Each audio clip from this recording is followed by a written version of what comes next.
So today I'm about to show you how to change the canvas background in Flowith.io.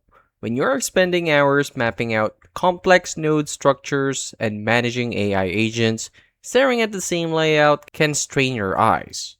Customizing your workspace theme makes your long creation sessions much more comfortable. To adjust your canvas aesthetic, look directly at the settings panel. You can trigger this by clicking the subscribe and settings button down in the bottom left of your main dashboard. Alternatively, if you prefer utilizing quick shortcuts, simply press the comma key on your keyboard to instantly open up the configuration menu. From the available workspace options, locate the theme parameters where you can easily toggle between light and dark mode. Pick the background theme that matches your current room lighting, close the settings module, and your canvas grid will immediately update to your preferred visual style. And that's it.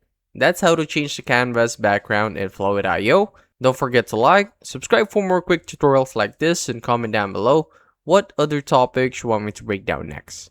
I'll see you in the next one.